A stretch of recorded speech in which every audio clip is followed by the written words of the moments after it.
Sebelum lanjut ke cerita selanjutnya, yuk subscribe dan like. Absen dulu di kolom komen ya ah. Pagi itu, Jakarta diselimuti mendung tipis. Namun AC di lantai 15 gedung perkantoran Sudirman tetap berembus dingin, menusuk hingga ke tulang. Aris melangkah keluar dari lift dengan dagu terangkat. Setelan jas slim fit seharga belasan juta rupiah membungkus tubuhnya dengan sempurna. Sebagai manajer pemasaran termuda di perusahaan konsultan keuangan ternama ini, Aris merasa dunia ada di genggamannya. Ia sempat merapikan rambutnya di pantulan pintu kaca sebelum melangkah masuk. Seperti biasa, ia mengharapkan sapaan hormat dari para stafnya. Namun, ada yang aneh pagi ini. Biasanya, lobi kantor penuh dengan suara ketikan keyboard dan gumaman telepon. Hari ini, suasana itu digantikan oleh keheningan yang mencekam, diselingi bisik-bisik yang tajam seperti sembilu. Aris mengerutkan kening. Ia melihat sekelompok staf berkumpul di depan meja resepsionis, menatap layar monitor dengan mata terbelalak dan mulut tertutup tangan. Ada apa ini? Kenapa kalian tidak bekerja? Suara Aris menggelegar, mencoba mengembalikan otoritasnya. Seketika, kerumunan itu pecah. Mereka menatap Aris dengan pandangan yang sulit diartikan, campuran antara jijik, terkejut, dan cemoh. Siska, sang resepsionis, tampak pucat pasi. Ia tidak berani menatap mata Aris dan justru menunjuk ke arah monitor besar di belakangnya yang biasanya menampilkan grafik saham dan profil perusahaan. Aris memutar tubuhnya. Jantungnya seakan berhenti berdetak saat itu juga. Di layar lebar itu, tidak ada lagi grafik saham hijau yang membanggakan. Sebagai gantinya, terpampang sebuah foto dengan resolusi sangat tinggi. Itu adalah foto dirinya, di sebuah kamar hotel remang-remang, sedang memeluk mesra seorang wanita yang sangat dikenali oleh seisi kantor. Tias, sekretaris pribadinya yang baru bekerja 3 bulan. Dalam foto itu, Aris tengah mencium leher Tias, sementara tangan Tias memegang segelas sampanye dengan senyum nakal ke arah kamera. Apa-apaan ini? Siapa yang melakukan ini? Teriak Aris. Suaranya pecah. Nada sombongnya hilang berganti kepanikan yang purba. Ia segera berlari menuju ruangannya, melewati lorong kubikel. Namun, pemandangan di sepanjang jalan justru membuat dunianya runtuh. Bukan hanya di lobi. Setiap monitor komputer di ruangan itu, mulai dari komputer staf magang hingga komputer manajer divisi lain, menampilkan gambar yang sama. Foto-foto itu berganti secara otomatis setiap 10 detik seperti slideshow neraka. Ada foto saat mereka makan malam romantis di Bali saat Aris izin, dinas luar kota. Ada foto mereka berpegangan tangan di parkiran bawah tanah. Bahkan ada tangkapan layar percakapan WhatsApp yang sangat vulgar antara dirinya dan Tias. Matikan! Matikan semuanya! Aris berteriak histeris. Ia mencoba menekan tombol power pada salah satu monitor staf. Tetapi layar itu tetap menyala. Ia mencabut kabel daya dari stop kontak. Namun ajaibnya, layar itu seolah memiliki nyawa sendiri, tetap menampilkan wajah kotornya yang tengah mengkhianati istrinya. Di ujung lorong, Tias berdiri mematung di depan pintu ruangannya. Wajah cantiknya yang biasanya penuh riasan kini luntur oleh air mata. Ia menjadi sasaran telunjuk dan kamera ponsel rekan-rekan kerjanya yang dengan cepat mengunggah kejadian ini ke media sosial. Aris menerjang masuk ruang IT yang berada di sudut lantai. Budi, matikan servernya sekarang. Kantor kita diretas. Budi, kepala bagian IT yang biasanya tenang, kini berkeringat dingin di depan komputer induk. Tidak bisa, Pak. Saya sudah mencoba masuk ke sistem, tapi kami dikunci total. Seseorang menanamkan ransomware tingkat tinggi. Seluruh akses administratif saya dicabut. Si peretas memegang kendali penuh atas semua perangkat yang terhubung ke jaringan kantor, termasuk CCTV dan proyektor di ruang rapat. Lakukan sesuatu. Bodoh. Aris mencengkeram kerah baju Budi. Hapus foto-foto itu atau aku pecat kamu. Bapak tidak mengerti. Suara Budi bergetar. Bukan cuma foto. Lihat ini. Budi menunjuk ke layar utama server. Sebuah jendela perintah, command prompt, muncul dengan tulisan berwarna merah darah yang berkedip-kedip. Lo, aduh, semua mata memandangmu sekarang. Ingin pertunjukan ini berhenti? Tunggu pesanku di nomor pribadimu. Jangan coba-coba memanggil ahli lain, atau video di balik pintu hotel akan tersebar ke seluruh grup WhatsApp keluargamu dan CEO pusat dalam 5 menit. Dengkul Aris terasa lemas. Ia bersandar pada meja. Napasnya memburu. Pikirannya langsung melayang pada Maya, istrinya di rumah. Maya yang lembut, Maya yang penurut, Maya yang selalu menyiapkan sarapan dengan senyum tulus setiap pagi. Jika Maya melihat ini, tidak. Jika CEO pusat yang di New York melihat ini, karirnya tamat. Ia bukan hanya akan kehilangan jabatan, tapi juga akan dicoret dari industri keuangan selamanya. Ponsel di saku celana Aris bergetar hebat. Dengan tangan gemetar, ia merogohnya. Sebuah pesan dari nomor yang tidak dikenal masuk. 1 miliar rupiah untuk harga dirimu. Aris, kamu punya waktu sampai besok pagi. Jika tidak, selamat menikmati kehancuranmu di penjara dan jalanan. Aris menatap layar ponselnya dengan mata nanar. Di saat yang sama, pintu ruang I terbuka. Direktur utama perusahaan masuk dengan wajah merah padam, memegang ponsel yang juga menampilkan foto skandal Aris. Aris, ke ruangan saya sekarang. Suara sang direktur menggelegar, meruntuhkan sisa-sisa harga diri yang masih coba dipungut oleh Aris. Pagi yang ia kira akan menjadi hari kemenangan untuk presentasi proyek besarnya, kini berubah menjadi awal dari liang lahat yang digali oleh dosa-dosanya sendiri. Di balik kekacauan itu, Aris tidak menyadari bahwa di rumahnya yang tenang, Maya sedang menyesap teh hangat sambil menatap layar laptopnya yang menampilkan koordinat GPS ponsel Aris dan arus data yang mengalir dari server kantor suaminya. Maya tersenyum tipis. Permainan baru saja dimulai. Sayang, bisiknya pada keheningan ruangan. Aris keluar dari ruang direktur utama dengan kaki yang terasa seperti terbuat dari kapas. Peringatan keras baru saja diterimanya. Jika dalam waktu 24 jam masalah, gangguan sistem, yang memalukan ini tidak selesai dan jejak digital itu tidak bersih total, surat pemecatannya akan ditandatangani tanpa pesangon. Aris berjalan melewati koridor kantor dengan kepala tertunduk, menghindari tatapan tajam para staf yang kini terang-terangan menertawakannya di belakang punggung. Setiap kali ia melewati layar monitor di lorong, foto-foto itu seolah mengejeknya. Gambar dirinya yang tengah tertawa sambil menuangkan sampahnya ke gelas tias seakan menjadi monumen kehancurannya.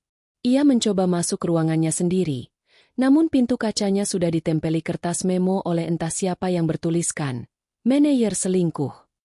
Dengan tangan gemetar, ia merogoh ponselnya.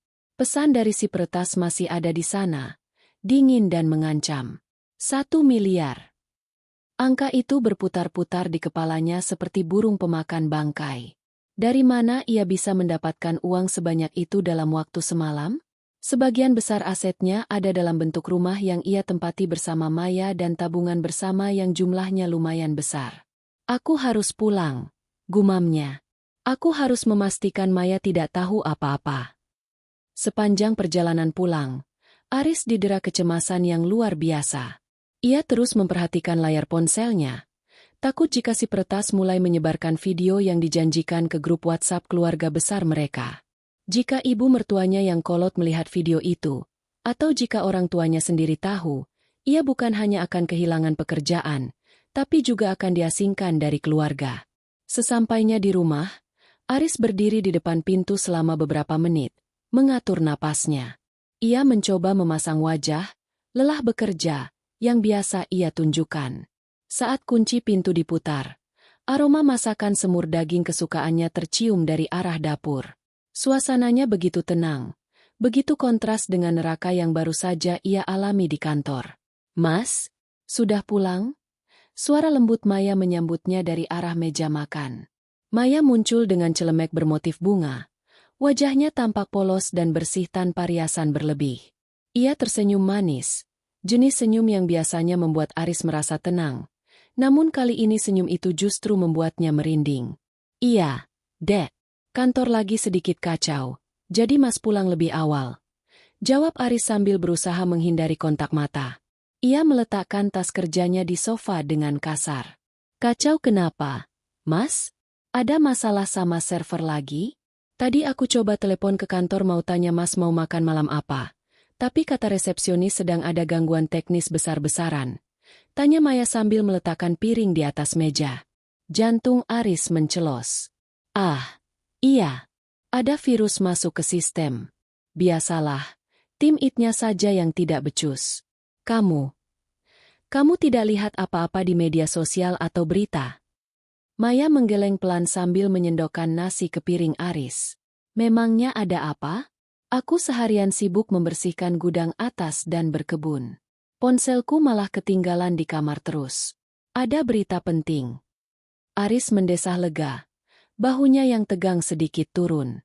Bukan apa-apa. Hanya masalah internal kantor yang dibesar-besarkan. Mereka makan dalam keheningan. Namun pikiran Aris terus berpacu. Ia harus segera mengakses tabungan bersama mereka. Setelah makan, Aris pura-pura santai dan berkata, "Dek, Mas butuh uang untuk investasi proyek baru yang mendesak. Mas mau pakai tabungan bersama kita yang di bank swasta itu, ya? Mungkin sekitar 800 juta dulu."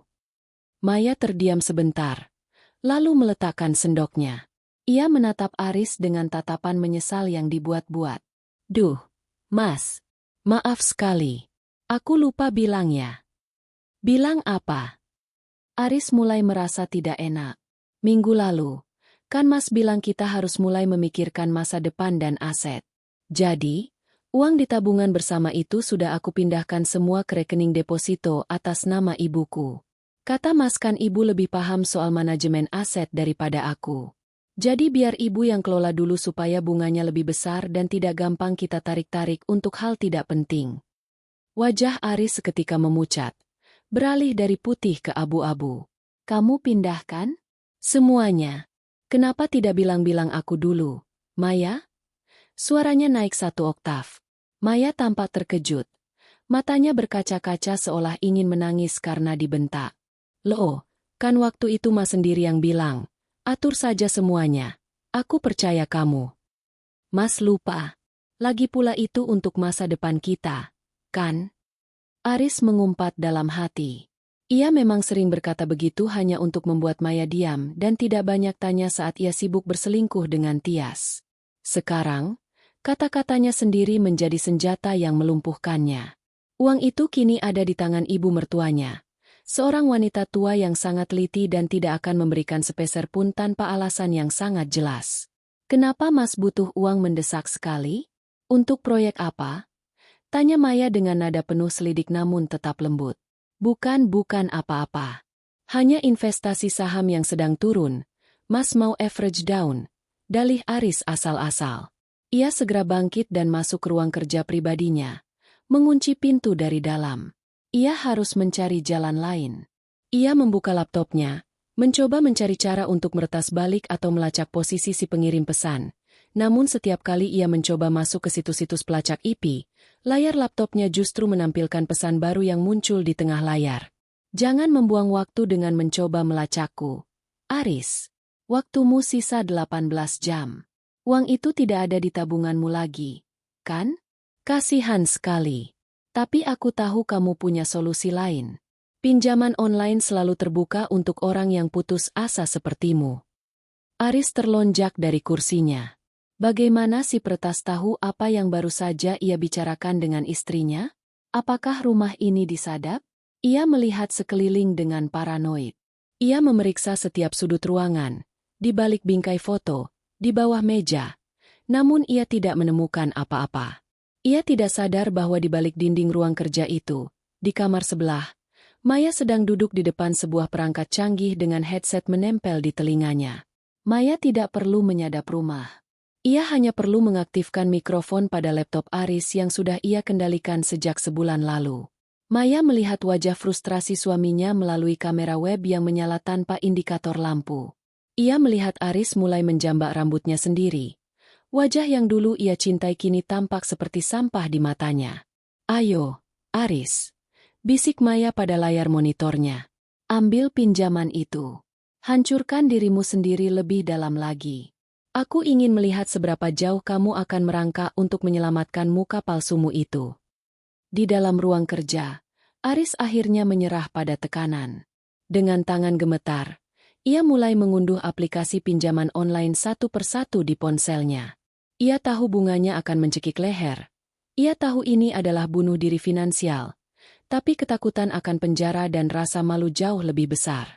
Ia mulai mengisi data diri, mengunggah foto KTP, dan memberikan akses kontak, tanpa menyadari bahwa setiap data yang ia masukkan langsung terduplikasi ke server milik istrinya sendiri. Aris sedang masuk ke dalam lubang yang ia gali sendiri. Sementara Maya berdiri di atasnya, siap menimbunnya dengan tanah. Malam semakin larut, namun udara di dalam ruang kerja Aris terasa semakin tipis dan menyesakan. Lampu meja yang temaram menjadi satu-satunya sumber cahaya, memantulkan bayangan Aris yang tampak bungkuk dan rapuh di dinding. Di hadapannya, ponsel pintarnya terus bergetar, memberikan notifikasi demi notifikasi dari aplikasi pinjaman online yang baru saja ia unduh. 1 miliar, 1 miliar. Gumamnya berulang kali seperti mantra kegilaan. Tiba-tiba, layar ponselnya berubah hitam. Sebuah jendela obrolan baru muncul dari aplikasi pesan terenkripsi yang bahkan tidak diingat pernah ia install. Sebuah pesan masuk dari pengirim anonim dengan profil gambar tengkorak digital yang tersenyum sinis. Sudah mulai mengumpulkan pundi-pundi hutangnya. Aris, aku melihat limit pinjamanmu mulai cair. Tapi sepertinya 10 juta dari satu aplikasi tidak akan cukup, bukan? Kamu butuh 100 aplikasi seperti itu untuk memenuhi permintaanku. Aris tersentak. Ia melempar ponselnya ke atas meja seolah benda itu baru saja menyetrumnya. Keringat dingin mengucur deras dari pelipisnya. Bagaimana orang ini bisa tahu secara real-time apa yang ia lakukan di ponselnya? Ia merasa seperti serangga yang tertusuk jarum di bawah mikroskop. Diamati oleh predator yang tak terlihat. Dengan keberanian yang dipaksakan, Aris mengetik balasan. Siapa kamu sebenarnya? Apa maumu? Aku sudah bilang akan membayar. Tapi beri aku waktu. 1 miliar bukan uang kecil. Balasan datang kurang dari 5 detik. Aku adalah bayangan dari dosa-dosamu, Aris. Soal waktu, jam terus berdetak. Kamu punya sisa 16 jam. Oh, dan sebagai pengingat betapa seriusnya aku, coba lihat apa yang baru saja kukirim ke folder, draft, email kantormu. Aris segera membuka laptopnya. Dengan tangan gemetar, ia masuk ke akun email kantornya. Di folder draft, terdapat sebuah pesan yang sudah disiapkan untuk dikirim ke seluruh daftar kontak perusahaan, termasuk klien-klien besar dan jajaran direksi. Subjek emailnya sangat mengerikan. Kebejatan manajer pemasaran, bukti skandal dan penggelapan. Aris membuka lampirannya. Isinya bukan hanya foto-foto yang ia lihat di kantor tadi pagi. Ada video berdurasi 2 menit. Video itu diambil dari sudut yang sangat tersembunyi, memperlihatkan dirinya di dalam apartemen rahasia yang ia sewa untuk Tias. Dalam video itu, Aris terdengar sedang menertawakan istrinya, Maya. Maya itu membosankan. Tias. Dia cuma tahu cara memasak dan mengurus rumah. Dia tidak punya gairah seperti kamu. Nanti kalau bonus proyekku cair, kita liburan ke Paris. Biar saja dia di rumah mengurus tanamannya. Suara Aris di video itu terdengar sangat jelas dan penuh kesombongan. Aris menutup wajahnya dengan kedua tangan. Ia merasa ingin muntah. Jika video ini terkirim, tidak akan ada tempat baginya untuk bersembunyi di muka bumi ini. Karakter Maya yang selama ini ia remehkan sebagai istri rumahan yang naif, kini menjadi kontras yang menyakitkan dengan pengkhianatannya. Di sisi lain dinding, di dalam kamar tidur yang gelap, Maya duduk bersandar di kepala ranjang. Cahaya biru dari layar tablet menyinari wajahnya yang datar tanpa ekspresi. Ia mendengarkan rekaman suara Aris yang sedang meratap di ruang sebelah melalui sistem audio yang telah ia bajak. Maya mengingat kembali momen setahun lalu, saat ia secara tidak sengaja menemukan struk reservasi hotel di saku celana Aris. Sejak hari itu, cinta yang ia bangun selama 7 tahun menguap, digantikan oleh kalkulasi dingin. Maya bukan sekadar ibu rumah tangga biasa. Sebelum menikah dan setuju menjadi istri rumahan, atas permintaan Aris, Maya adalah seorang analis sistem senior di sebuah perusahaan keamanan siber internasional. Kemampuan yang Aris anggap tidak ada, justru menjadi senjata pemusnah massal bagi Aris sekarang. Maya mengetik pesan berikutnya melalui akun peretasnya. Video itu bagus, bukan? Suaramu terdengar sangat jernih saat menghina istrimu. Bayangkan bagaimana perasaan Maya jika dia melihat ini. Atau bayangkan bagaimana reaksi CEO MU saat tahu bahwa uang, bonus proyek, yang kamu janjikan pada selingkuhanmu itu sebenarnya diambil dari dana taktis operasional kantor. Aris terbelalak. Dari mana kamu tahu soal dana taktis itu? Aku tahu segalanya. Aris. Aku tahu kamu memalsukan beberapa kwitansi vendor untuk menutupi biaya apartemen Tias. Itu namanya korupsi. Jadi, pilihannya sederhana. Bayar 1 miliar untuk menghapus semua ini, atau kamu berakhir di penjara dengan status narapidana korupsi sekaligus pezinah yang bangkrut. Aris terisak pelan. Ia tidak punya pilihan. Ia kembali ke ponselnya, membuka aplikasi pinjaman online yang lebih gelap, yang menawarkan pinjaman cepat tanpa verifikasi rumit namun dengan bunga yang bisa melipat ganda dalam hitungan hari. Ia mulai memasukkan data-data palsu, menjaminkan aset-aset yang sebenarnya bukan miliknya, dan menyetujui segala syarat gila yang diajukan oleh para lintah darat digital itu. Satu persatu, uang mulai masuk rekening penampungan yang ia siapkan. Namun, setiap kali saldo bertambah, ia merasa lehernya semakin tercekik. Ia tahu para penagih pinjol ini tidak akan segan-segan meneror seluruh daftar kontaknya jika ia telat membayar 1 hari saja. Tapi baginya, itu adalah masalah untuk besok. Masalahnya sekarang adalah si peretas yang memegang kendali atas hidup dan matinya. Bagus, teruskan. Aris.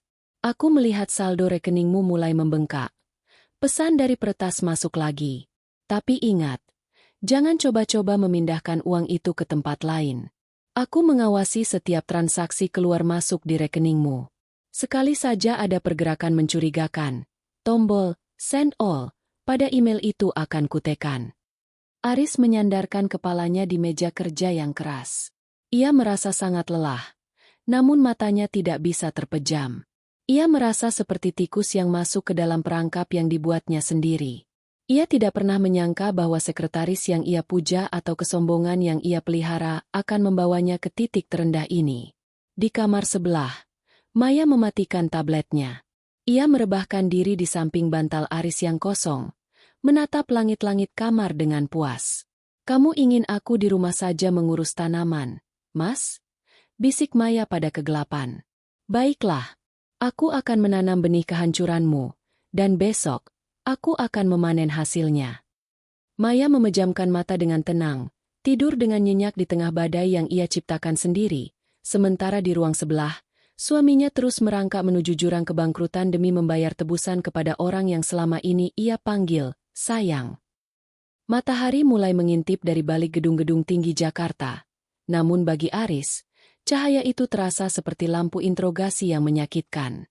Matanya merah dan kantong matanya menghitam setelah terjaga semalaman di depan layar ponsel dan laptop. Saldo di rekening penampungannya telah mencapai angka 400 juta rupiah, hasil dari mengemis digital di puluhan aplikasi pinjol. Namun, ia masih butuh 600 juta lagi. Sial, kenapa limitnya habis? Umpat Aris sambil membanting ponselnya ke atas sofa ruang kerja. Ia memutuskan untuk keluar dari ruangan, berniat mencari udara segar atau mungkin secangkir kopi kuat untuk menjernihkan otaknya yang hampir meledak.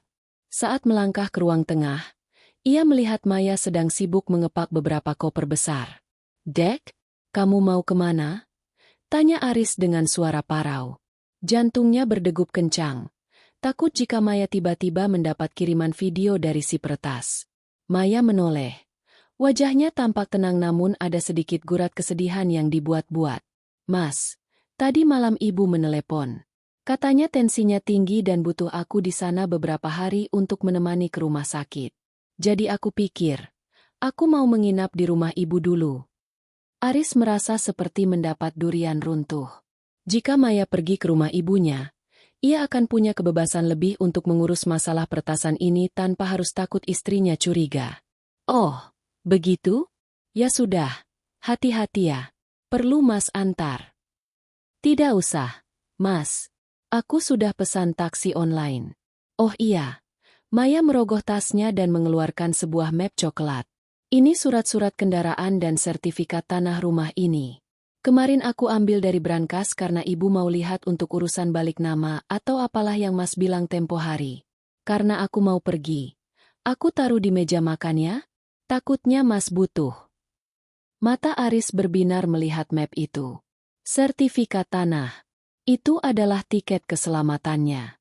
Jika ia bisa menjaminkan sertifikat rumah ini ke rentenir cepat atau menjualnya dengan harga miring di bawah tangan, ia bisa menutupi sisa tebusan 1 miliar itu dalam sekejap. Ah, iya. Taruh saja di sana. Nanti Mas simpan kembali, kata Aris berusaha menutupi kegembiraannya. Setelah Maya berpamitan dengan ciuman di pipi yang terasa dingin bagi Aris, dan taksinya menghilang di tikungan kompleks, Aris segera menyambar map coklat itu. Ia membukanya dengan tangan gemetar. Namun, saat ia melihat isinya, ekspresi kemenangannya berubah menjadi horor yang murni. Di dalam map itu memang ada sertifikat tanah, tapi ada selembar surat legalitas tambahan yang menempel di depannya. Sebuah surat perjanjian hibah dan pengalihan hak milik yang ditandatangani oleh dirinya sendiri, 6 bulan lalu. Aris membelalakan mata. Ia baru ingat. 6 bulan lalu, saat ia sedang mabuk kemenangan setelah mendapatkan bonus besar, Maya memintanya menandatangani beberapa dokumen yang katanya adalah pembaharuan asuransi keluarga. Karena saat itu ia sedang terburu-buru ingin menemui Tias, ia menandatanganinya tanpa membaca detail. Ternyata, dokumen itu adalah pengalihan hak milik rumah atas nama Maya sepenuhnya, dengan klausul bahwa aset tersebut tidak boleh dijaminkan atau dipindah tangankan tanpa persetujuan tertulis dari pihak istri. Brengsek, kenapa aku sebodoh ini? Aris meraung. Ia melemparkan map itu hingga isinya berantakan di lantai. Ia segera berlari menuju garasi, berniat mengambil mobil BMW-nya untuk dibawa ke dealer mobil bekas mewah. Setidaknya mobil itu masih atas namanya. Namun, di garasi, mobil itu tidak ada. Hanya ada sisa tetesan air di lantai, menunjukkan mobil itu baru saja keluar. Ia segera menelepon Maya. Maya, mobil di mana? Kenapa tidak ada di garasi? Oh, itu Mas. Suara Maya terdengar dari seberang telepon. Sangat lembut namun menusuk. Tadi pagi-pagi sekali, pihak bengkel langganan kita datang menjemput. Katanya Mas sudah buat janji untuk servis besar dan ganti beberapa suku cadang. Katanya butuh waktu 3-4 hari. Mas lupa lagi ya? Memangnya Mas mau pakai mobilnya? Aris terdiam 1000 bahasa. Ia tidak pernah membuat janji servis. Ia merasa seperti ada jaring laba-laba yang tak terlihat sedang membelitnya. Perlahan tapi pasti, mematikan setiap ruang geraknya. Tiba-tiba, ponselnya bergetar lagi. Pesan dari si peretas. Waktu sisa 12 jam. Aris, aku melihat usahamu mencari aset tambahan gagal total. Rumah bukan milikmu, mobil sedang disekolahkan, di bengkel, dan tabunganmu ada di tangan ibu mertuamu. Kamu benar-benar tidak punya apa-apa sekarang, ya? Kecuali satu hal, harga dirimu yang hampir busuk itu. Aris jatuh terduduk di lantai garasi yang dingin. Tolong, beri aku keringanan. Aku sudah kumpulkan 400 juta. Ambil dulu itu, sisanya aku cicil. Ketik Aris dengan memelas. Peretas. Aku bukan bank, Aris. Aku tidak menerima cicilan. Kurang 600 juta lagi. Kalau aku jadi kamu, aku akan membuka semua aplikasi pinjol yang tersisa. Jangan pilih-pilih lagi. Masukkan data kontak kantormu. Masukkan nomor telepon atasanmu sebagai penjamin. Toh, kalau kamu bayar tepat waktu, mereka tidak akan tahu, kan? Aris menelan ludah. Itu adalah saran yang sangat berbahaya. Jika ia memasukkan nomor atasan atau klien sebagai penjamin di aplikasi pinjol ilegal, dan ia gagal bayar, maka seluruh orang penting di hidupnya akan diteror oleh penagih hutang yang kasar. Tapi di sisi lain, jika ia tidak membayar si peretas sekarang, karirnya tamat hari ini juga. Baik, aku akan melakukannya. Tapi berjanjilah, setelah 1 miliar ini masuk, semua data itu hilang, tulis Aris. Peretas, Aku memegang janji lebih baik daripada kamu memegang janji pernikahanmu, Aris. Lakukan sekarang. Cepat. Aris merangkak kembali ke dalam rumah. Masuk ruang kerjanya seperti pecundang yang kembali ke lubang persembunyian. Ia mulai membuka aplikasi-aplikasi pinjol paling berbahaya yang pernah ada. Aplikasi yang logonya saja tampak mencurigakan. Ia memasukkan data kontak direktur utamanya, manajer HRD, hingga klien-klien VVIP-nya sebagai kontak darurat. Ia memberikan izin akses penuh pada mikrofon, kamera, dan seluruh galeri fotonya kepada aplikasi-aplikasi predator tersebut demi mendapatkan kucuran dana cepat. Ia tidak tahu bahwa di dalam taksinya, Maya sedang memandangi tabletnya dengan senyum kepuasan yang mengerikan. Maya melihat satu persatu notifikasi masuk. Aris telah memberikan akses kontak kepada pinjaman kilat. Aris telah memberikan akses galeri kepada dana cepat. Bagus, Aris, bisik Maya. Beri mereka akses ke duniamu. Biarkan para lintah darat itu yang nantinya akan menyelesaikan pekerjaan yang tidak bisa kulakukan sendiri. Kamu pikir 1 miliar adalah akhir dari penderitaanmu? Tidak, Sing. Itu baru tiket masuk menuju neraka yang sebenarnya.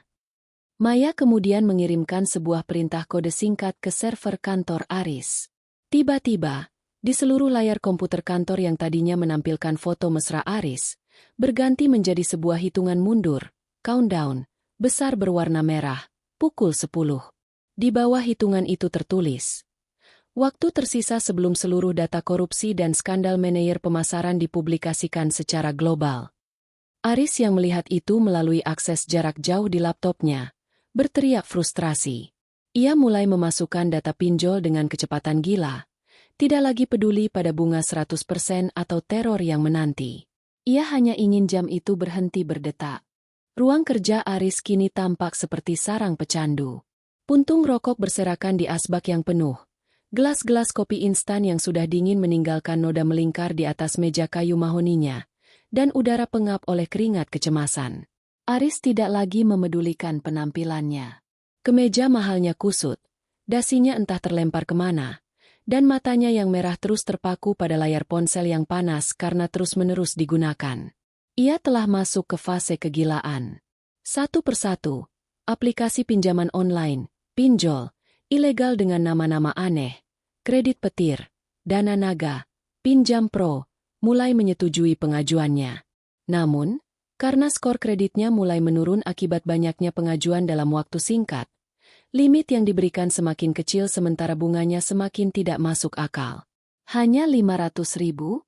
Sialan. Kutuk Aris saat melihat notifikasi dari salah satu aplikasi. Aku butuh ratusan juta, bukan uang receh. Namun, si peretas, yang sebenarnya adalah Maya, terus memantaunya. Sebuah pesan masuk.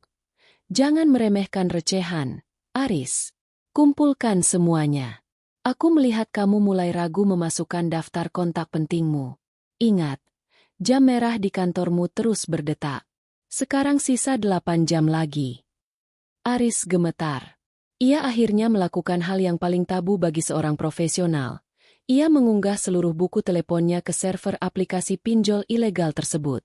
Di dalamnya terdapat nomor pribadi CEO, klien-klien besar dari perusahaan minyak, hingga pejabat pemerintah yang selama ini menjadi relasi emasnya. Ia memberikan izin akses ke seluruh galeri foto, termasuk foto-foto rahasia perusahaan yang seharusnya ia jaga kerahasiaannya. Dalam pikirannya yang sudah kacau, Aris meyakinkan diri sendiri, begitu uang 1 miliar ini terbayar, peretas akan menghapus datanya. Aku akan segera melunasi pinjol ini dengan meminjam uang dari teman-teman lama atau menjual jam tangan mewahku. Semuanya akan kembali normal. Sebuah delusi yang sangat indah, namun jauh dari kenyataan.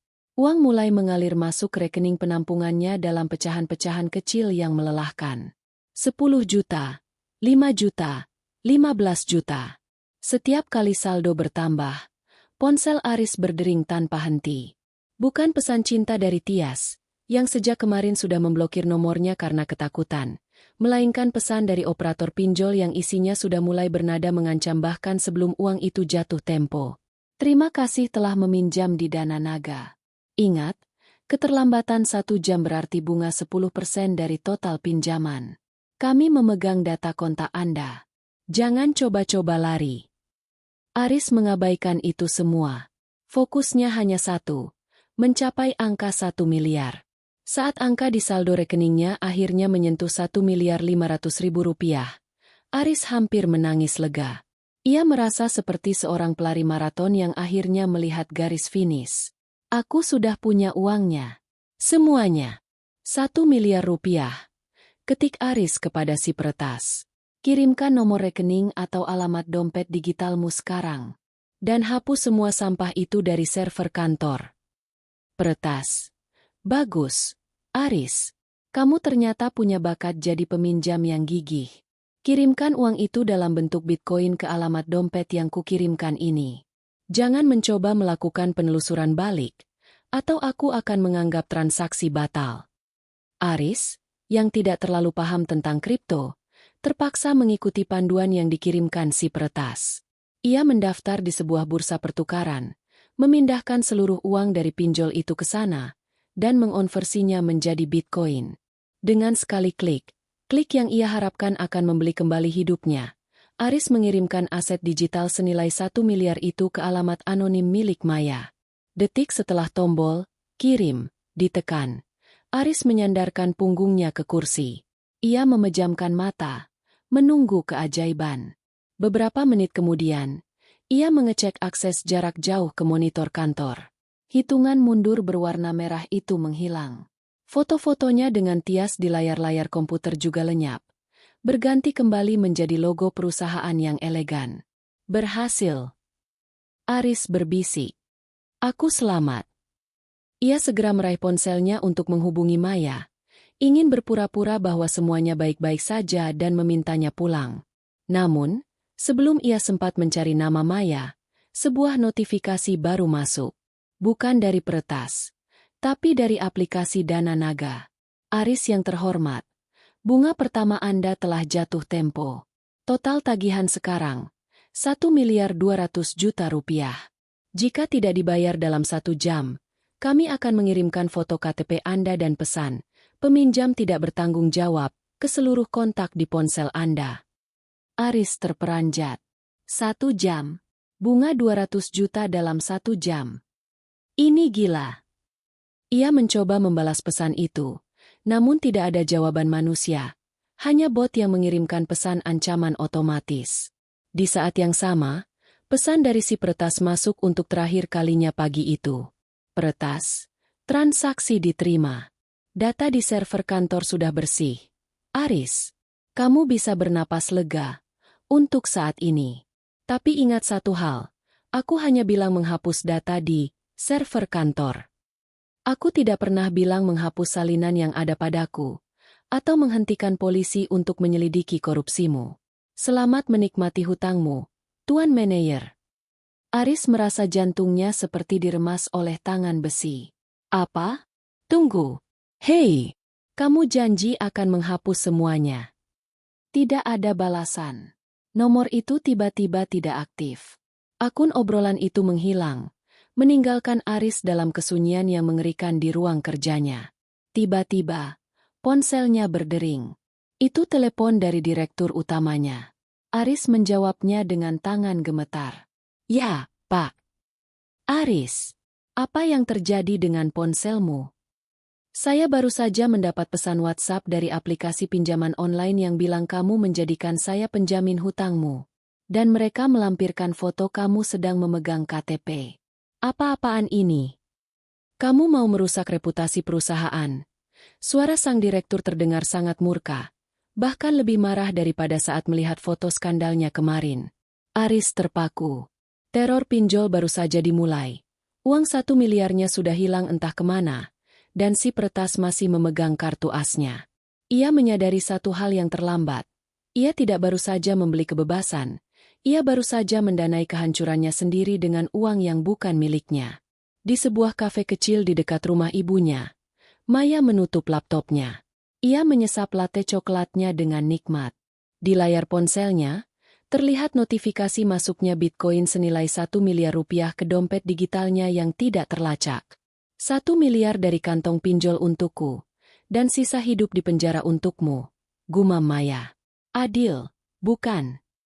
Aris merasa seperti mayat hidup yang berjalan di tengah terik matahari. Setelah telepon kemarahan dari direktur utama, ponselnya berubah menjadi bom waktu yang meledak setiap beberapa detik.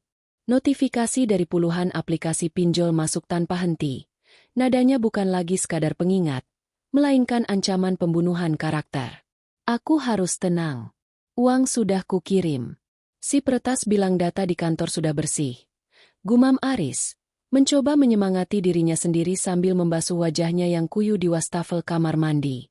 Namun, ketenangan itu hanya bertahan 5 menit. Ia baru saja akan mengganti kemejanya ketika sebuah notifikasi WhatsApp masuk dari grup besar kantor, grup yang berisi seluruh karyawan, dari staf kebersihan hingga jajaran direksi. Aris membukanya dengan tangan bergetar. Bukan foto mesra lagi yang muncul. Kali ini adalah sebuah dokumen PDF berjudul Laporan Audit Internal Independen, Aliran Dana Taktis PT Cipta Mandiri. Di bawah dokumen itu, si pengirim anonim menuliskan pesan. Uang 1 miliar yang dikirim Aris pagi ini bukanlah uangnya sendiri. Itu adalah uang hasil jeratan pinjaman online yang menggunakan nama-nama kalian sebagai penjamin. Silakan cek pesan singkat di ponsel kalian masing-masing. Aris terjatuh di lantai kamar mandi. Tidak mungkin. Dia bilang sudah dihapus. Ia menyadari dengan pedih bahwa si peretas tidak pernah bermaksud melepaskannya. 1 miliar itu hanyalah cara untuk menguras habis apapun yang tersisa dari masa depan Aris, sekaligus mempermalukannya dengan cara yang lebih sistematis. Dengan mengirimkan bukti bahwa Aris menggunakan kontak rekan kerja sebagai penjamin pinjol, si peretas telah memastikan Aris tidak akan memiliki satupun teman atau pembela di kantor tersebut. Sementara itu, di sebuah apartemen sewaan yang tenang, Maya duduk di depan meja yang dipenuhi dengan 3 monitor besar. Cahaya biru memantul di matanya yang dingin. Di layar pertama, ia memantau saldo dompet kriptonya yang baru saja menerima kiriman Bitcoin dari Aris. Di layar kedua, ia melihat kekacauan di grup WhatsApp kantor Aris. Ia menikmati setiap makian yang ditujukan kepada suaminya. Dan di layar ketiga, ia sedang menyusun sebuah email yang ditujukan kepada Direktorat Reserse Kriminal Khusus. Maya tidak terburu-buru. Ia melakukan semuanya dengan ketelitian seorang profesional. Kamu pikir uang bisa membeli kejahatanmu, Aris? Bisik Maya.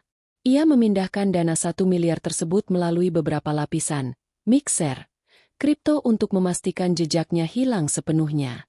Uang itu tidak akan pernah kembali ke tangan Aris, dan tidak akan pernah bisa dilacak sebagai miliknya. Bagi dunia perbankan, uang itu lenyap ke dalam lubang hitam internet. Bagi Aris, uang itu adalah hutang yang akan menghantuinya hingga liang lahat. Maya kemudian membuka folder bertajuk Aris, Corruption. Di dalamnya terdapat bukti-bukti nyata yang ia kumpulkan selama berbulan-bulan, kwitansi palsu, rekaman pembicaraan Aris dengan vendor fiktif, hingga bukti transfer dana operasional kantor ke rekening pribadi Tias. Semua itu ia dapatkan dengan memasang keylogger di laptop Aris jauh sebelum drama wallpaper ini dimulai. Ponsel Maya bergetar. Sebuah telepon dari Aris. Maya menarik napas dalam-dalam, mengubah raut wajahnya dari dingin menjadi cemas dalam sekejap, lalu mengangkatnya. Halo, Mas? Ada apa? Suaramu berisik sekali. Suara Maya terdengar sangat khawatir. Sebuah akting yang sempurna. Maya, tolong aku. Dek, Ibu. Ibu masih pegang uang tabungan itu kan? Tolong minta kembali sekarang juga. Aku dalam masalah besar. Maya. Kantor mau memecatku. Orang-orang pinjol mencariku. Aris meratap di seberang telepon. Suaranya terdengar pecah. Nyaris seperti binatang yang terdesak. Maya menyeringai. Namun suaranya tetap lembut. Ya ampun, Mas. Aku baru saja mau telepon. Ibu bilang uangnya sudah dikunci dalam deposito 1 tahun. Tidak bisa diambil sama sekali kalau tidak mau kena denda besar. Memangnya ada apa? Kok ada orang kantor yang kirim pesan aneh ke aku soal pinjol? Mereka bilang kamu pakai namaku juga sebagai penjamin. Aku terpaksa. Dek, aku akan jelaskan nanti. Sekarang tolong, Bicara sama ibu. Aku tidak bisa, Mas. Ibu tiba-tiba drop lagi. Sekarang sedang masuk ruang observasi. Aku tidak mungkin bicara soal uang sekarang. Kamu sabar ya, Mas. Berdoa saja. Aku harus tutup teleponnya. Perawat memanggilku. Maya memutus sambungan. Ia melempar ponselnya ke sofa dan tertawa kecil. Tidak ada ibu yang sakit. Tidak ada rumah sakit. Ibunya saat ini sedang menikmati liburan di desa. Tidak tahu apa-apa tentang badai yang sedang menghancurkan menantunya. Maya kembali ke laptopnya. Ini saatnya untuk langkah terakhir dari babak ini. Ia mengirimkan sebuah pesan terakhir ke ponsel Aris melalui identitas peretasnya. Terima kasih atas 1 miliarnya. Aris, itu adalah biaya kuliah untuk pelajaran hidup yang sangat mahal. Sebagai bonus, aku telah mengirimkan seluruh data korupsimu ke polisi. Jangan lari, karena mereka sudah dalam perjalanan menuju rumahmu. Aris, yang masih berada di rumah, membeku saat membaca pesan itu. Di luar pagar rumahnya, terdengar suara sirine yang mendekat. Bukan 1, tapi 2 mobil polisi. Ia berlari ke jendela, mengintip dari balik tirai. Ia melihat beberapa petugas berseragam turun, didampingi oleh tim pengamanan dari kantornya. Di belakang mereka, para penagih hutang pinjol dengan tampang sangar juga mulai berdatangan, berteriak-teriak menuntut uang mereka. Aris terjepit di antara hukum dan lintah darat. Ia menoleh ke arah foto pernikahannya dengan Maya yang masih tergantung di dinding ruang tamu. Dalam foto itu, Maya tersenyum manis. Aris baru menyadari sesuatu yang selama ini ia abaikan. Mata Maya dalam foto itu tidak pernah benar-benar menatapnya dengan cinta, melainkan dengan pengamatan. Siapa sebenarnya yang aku nikahi? Bisik Aris dengan lidah keluh. Ketukan keras menghantam pintu depannya. Buka pintunya. Kepolisian Resor Jakarta Selatan. Aris mundur perlahan, lalu terduduk lemas di sofa. Ia tidak tahu bahwa di saat yang sama, uang 1 miliar miliknya, yang kini menjadi milik Maya, telah dialokasikan oleh istrinya untuk menyewa pengacara perceraian terbaik di negeri ini guna memastikan Aris keluar dari penjara hanya dengan pakaian yang melekat di badannya. Pintu depan rumah itu akhirnya jebak terbuka dengan suara dentuman yang memekakan telinga. Aris tidak lagi memiliki kekuatan untuk lari. Ia hanya bisa duduk mematung di sofa beludru ruang tamunya, menatap kosong ke arah segerombolan pria berseragam yang merangsek masuk. Di belakang mereka, berdiri beberapa pria berjaket kulit dengan wajah beringas. Para penagih hutang dari aplikasi pinjol yang mulai mencium bau kegagalan bayar. Aris Suganda, Anda ditahan atas dugaan tindak pidana penggelapan dana perusahaan dan pelanggaran UU ITE terkait data nasabah, ujar seorang petugas sambil membacakan hak-haknya. Aris tidak mendengar sisanya. Dunianya terasa kedap suara. Saat borgol besi yang dingin melingkar di pergelangan tangannya, ia melihat salah satu penagih pinjol meludah ke lantai marmernya. Bayar hutangmu, bajingan. Kami tahu di mana istrimu berada. Kalimat itu menyengat Aris. Istrinya. Dalam kepanikannya, Aris sempat berpikir bahwa polisi adalah perlindungan dari para lintah darat itu. Ia digiring masuk ke mobil polisi di tengah tatapan sinis tetangga yang mulai keluar rumah karena kegaduhan tersebut. Sesampainya di ruang interogasi Polres Jakarta Selatan, lampu neon yang berkedip di atas kepala Aris menambah rasa pening di otaknya. Ia sudah berada di sana selama 4 jam. Di depannya, 2 orang penyidik meletakkan tumpukan dokumen yang sangat tebal.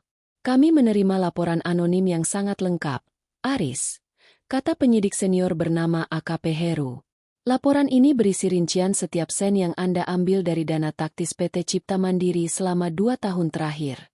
Hebatnya, si pelapor juga menyertakan bukti transfer Bitcoin yang Anda lakukan pagi ini. Anda mencuci uang perusahaan untuk membayar pemeras. Aris menggeleng cepat. Bukan. Itu uang saya.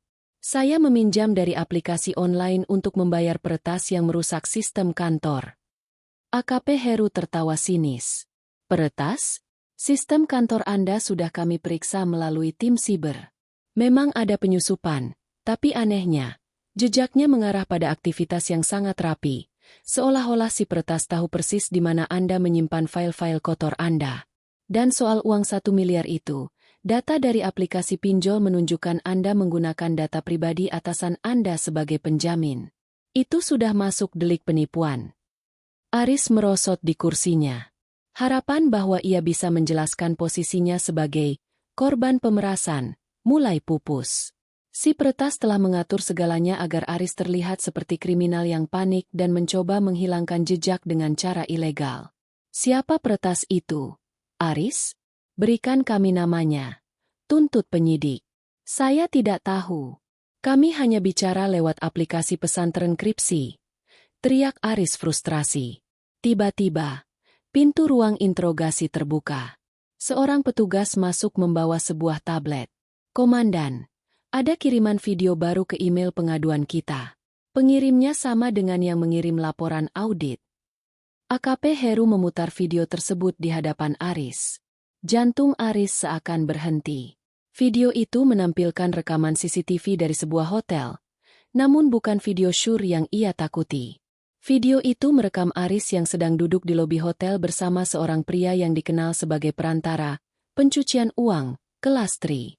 Video itu diambil 3 bulan lalu. Ini bukan peretasan, Aris.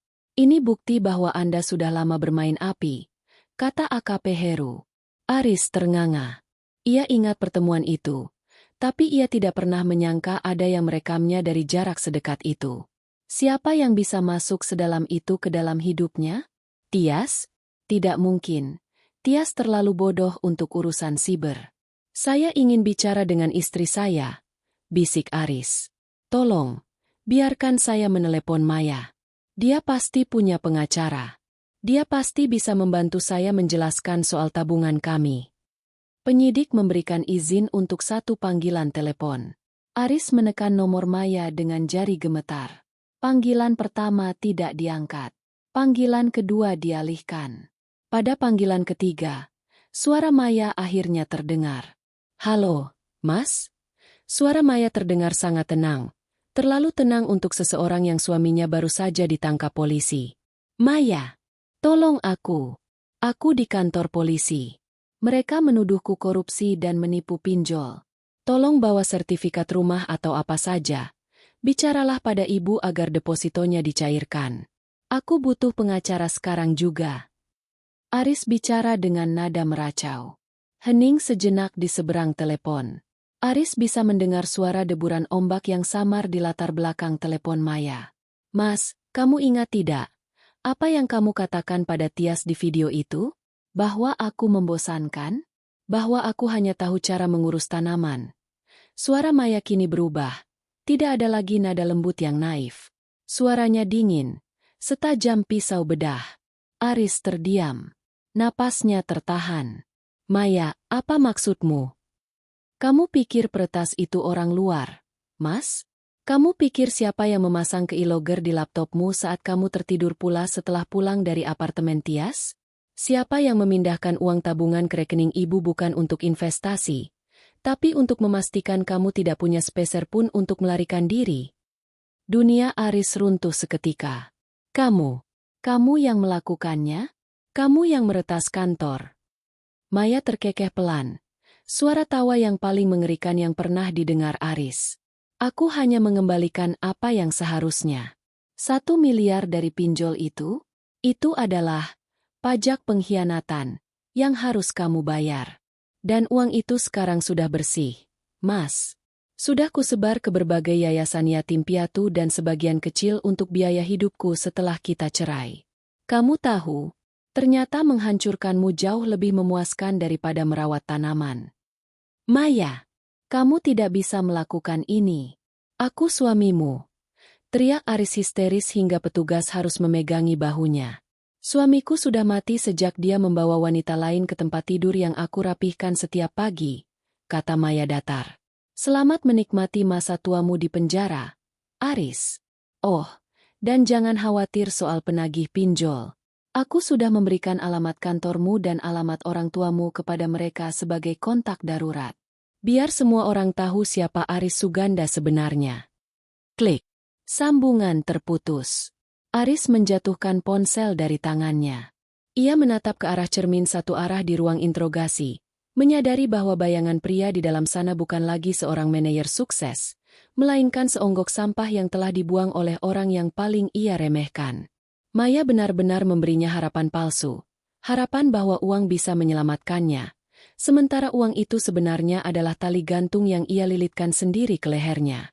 Senin pagi biasanya menjadi panggung bagi Aris untuk menunjukkan dominasinya di kantor. Namun, Senin kali ini adalah hari yang menghancurkan sisa-sisa martabatnya. Dengan tangan terborgol dan mengenakan rompi oranye bertuliskan, "Tahanan Tipikor," Aris digiring masuk ke gedung kantornya sendiri.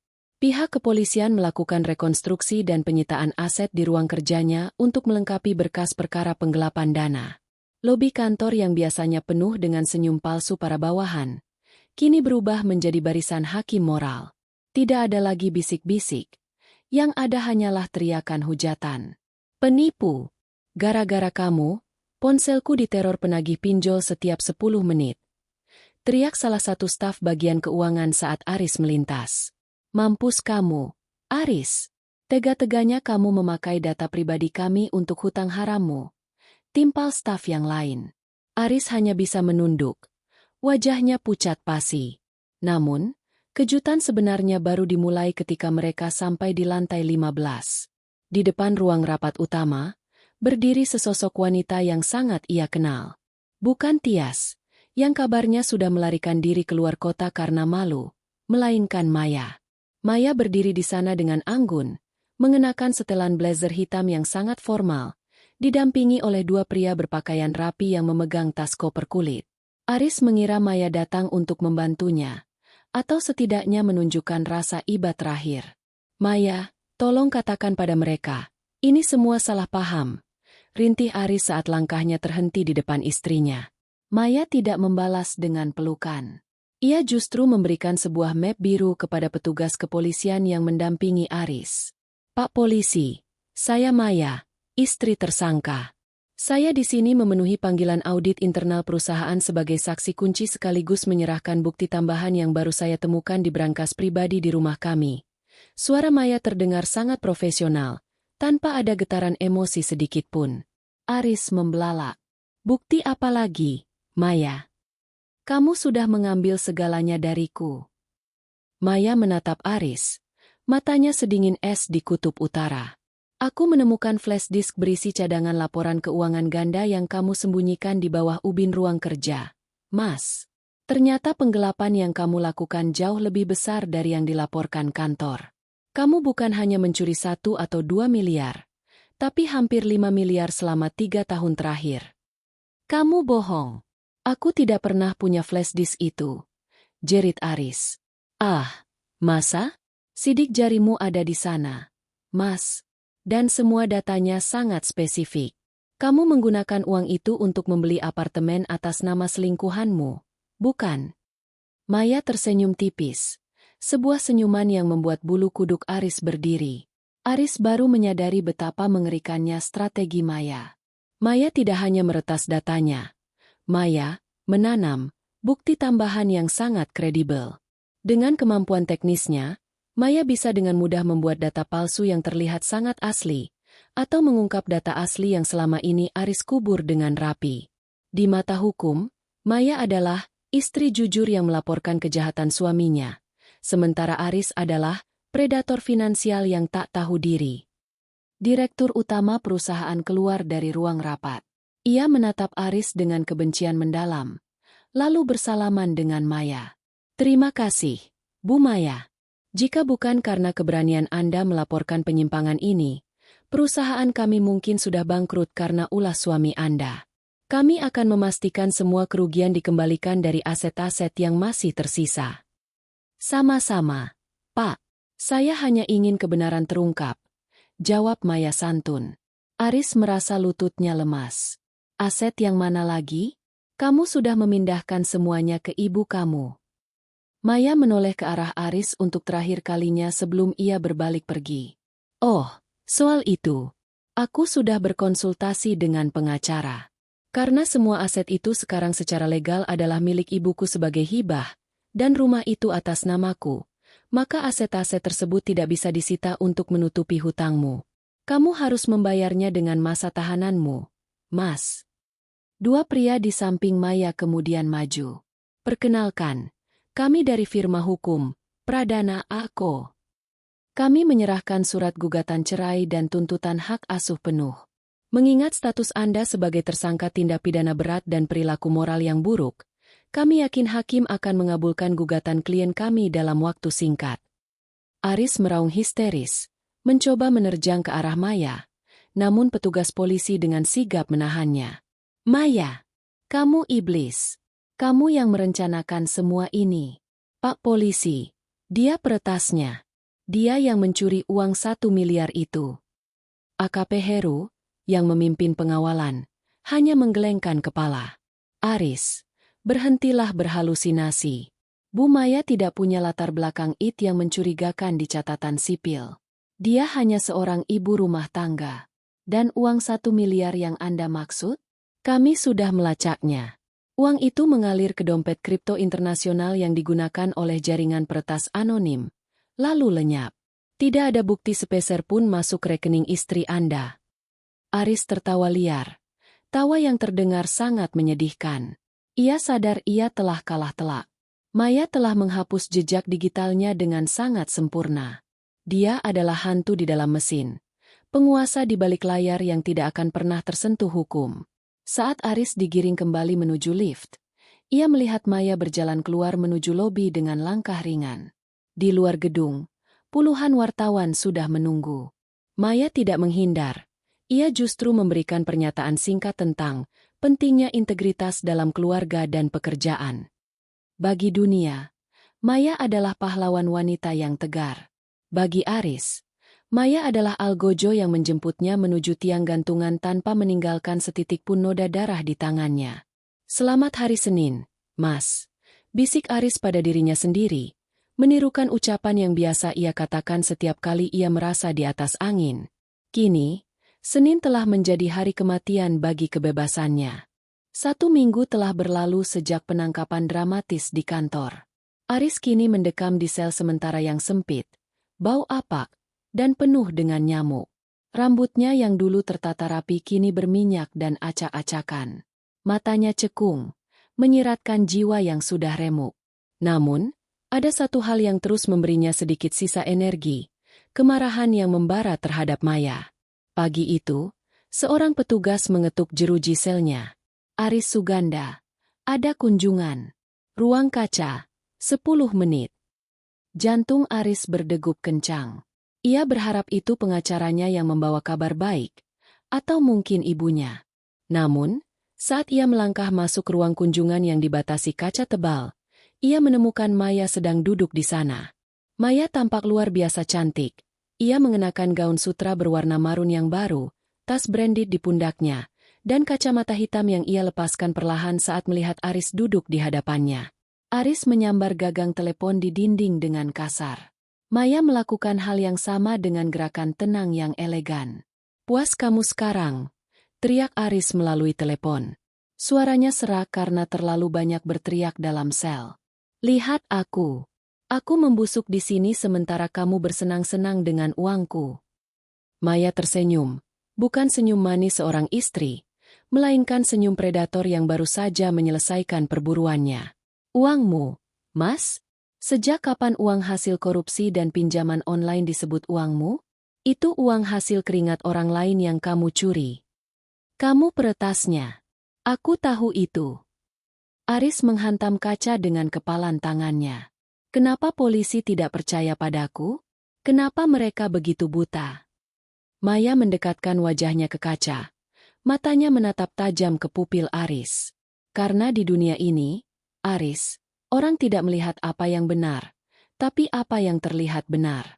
Di mata polisi, kamu adalah manajer yang panik karena korupsinya terbongkar, lalu melakukan judi digital dengan pinjol untuk menutupi lubang yang kamu gali sendiri. Sedangkan aku adalah istri malang yang dikhianati, yang tetap tabah membantu penyelidikan. Itulah narasi yang kubangun, dan dunia mencintainya. Aris terengah-engah. Bagaimana kamu melakukannya? Kamu hanya ibu rumah tangga yang masak di dapur. Maya tertawa pelan. Suaranya terdengar jernih melalui kabel telepon. Itulah kesalahan terbesarmu, Mas. Kamu terlalu sombong hingga lupa siapa istrimu sebenarnya. Kamu lupa bahwa sebelum aku menikahimu dan menuruti permintaan konyolmu untuk berhenti bekerja, aku adalah cyber security analis terbaik di perusahaanku.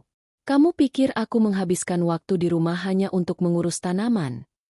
Maya membuka tasnya, mengeluarkan sebuah tablet kecil, dan menempelkan layarnya ke kaca agar Aris bisa melihat. Di sana terlihat aliran data Bitcoin yang kompleks. 1 miliar dari pinjol itu sudah kupindahkan ke sebuah akun anonim di luar negeri. Dan coba tebak, Mas? Aku menggunakan uang itu untuk melunasi seluruh hutang ibuku, membeli apartemen baru di pusat kota atas namaku sendiri, dan sisanya untuk memastikan pengacara cerai kita bekerja ekstra cepat agar namaku bersih dari namamu sebelum ketukan palu hakim. Aris merasa dunianya benar-benar kiamat. Lalu kenapa kamu tetap mengirim data itu ke polisi? Kamu sudah dapat uangnya. Kamu janji akan menghapus datanya. Oh, Aris sayang. Maya menghela napas pura-pura sedih. Seorang pengkhianat sepertimu tidak berhak mendapatkan janji yang ditepati. Jika aku menghapus datanya, kamu akan tetap bebas. Kamu akan mencari wanita lain, korupsi lagi, dan mungkin mencoba menyakitiku suatu hari nanti. Aku tidak hanya butuh uangmu, aku butuh kehancuranmu yang total. Aku ingin kamu merasakan apa yang kurasakan saat melihat foto-fotomu dengan Tias. Rasa sesak yang tidak bisa dijelaskan, rasa malu yang membakar kulit. Maya menyandarkan punggungnya ke kursi, tampak sangat puas. Sekarang, kamu bukan hanya dipenjara karena korupsi. Kamu juga dikejar oleh belasan aplikasi pinjol ilegal yang dendam karena kamu menggunakan data palsu. Mereka sudah mulai meneror keluarga besarmu. Aris, ayahmu masuk rumah sakit karena serangan jantung setelah rumahnya didatangi penagih hutang kemarin. Tragis, bukan? Iblis. Kamu iblis. Aris meraung. Air mata mulai mengalir di pipinya. Aku akan membunuhmu saat aku keluar dari sini. Keluar? Dengan bukti 5 miliar yang kutankan di flash disk itu? Kamu akan mendekam di sini minimal 15 tahun, Mas. Dan saat kamu keluar nanti, kamu akan menjadi orang tua yang bangkrut, tanpa keluarga, tanpa nama, dan tanpa masa depan. Sementara aku akan memulai hidup baru dengan kekayaan yang kamu kumpulkan untukku. Maya berdiri, mengenakan kembali kacamata hitamnya. Waktu kunjungan habis. Oh, satu lagi. Aku sudah mengganti semua kunci rumah. Barang-barangmu sudah kusumbangkan ke panti asuhan, kecuali satu hal, baju yang kamu pakai saat selingkuh di hotel itu. Itu sudah kubakar di tempat sampah pagi ini. Maya, jangan pergi. Maya. Aris berteriak histeris saat Maya berjalan menjauh tanpa menoleh lagi. Petugas sipir menarik paksa Aris kembali ke selnya. Di sepanjang lorong menuju sel, Aris hanya bisa tertawa dan menangis bergantian. Ia menyadari bahwa selama ini ia telah memelihara seekor naga di rumahnya, meremehkannya, dan menyakitinya, tanpa tahu bahwa naga itu hanya menunggu waktu untuk membakarnya hingga menjadi abu. Di luar gedung tahanan, Maya menghirup udara segar Jakarta.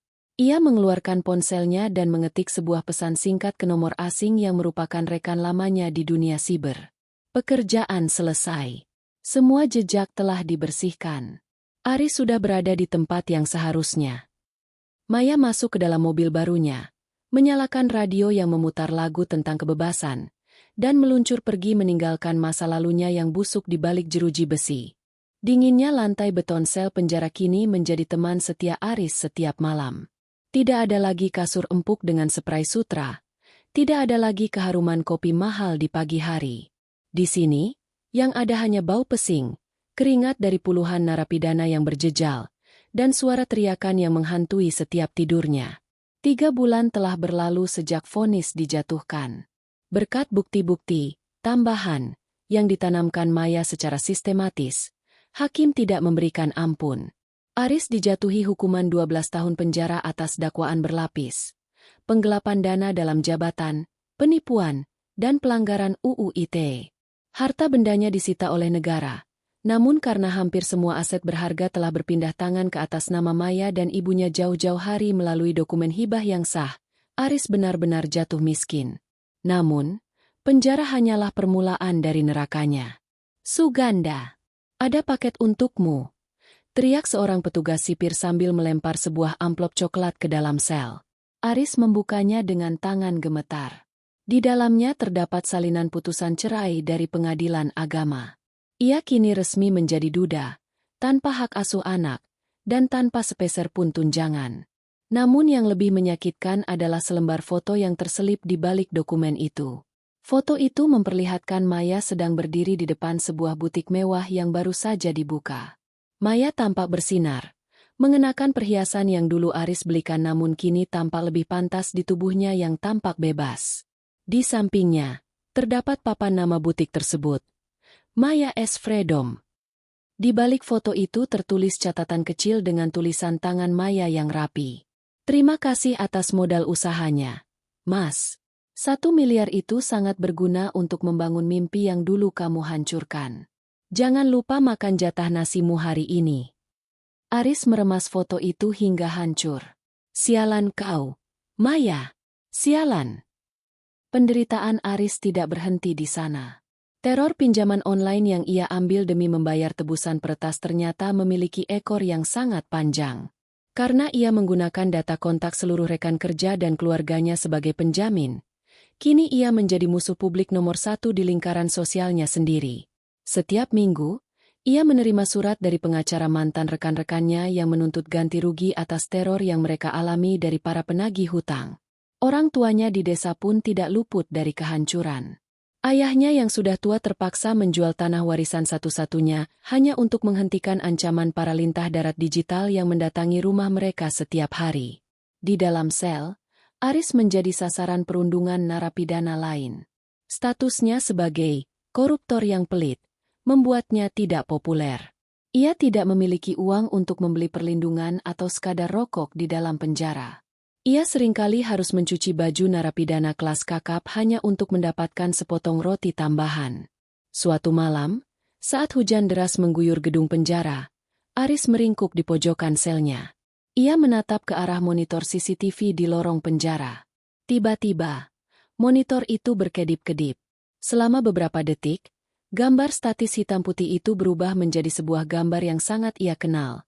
Foto mesranya dengan Tias di kantor dulu. Aris terlonjak kaget. Maya, apakah itu kamu? Ia berteriak ke arah kamera.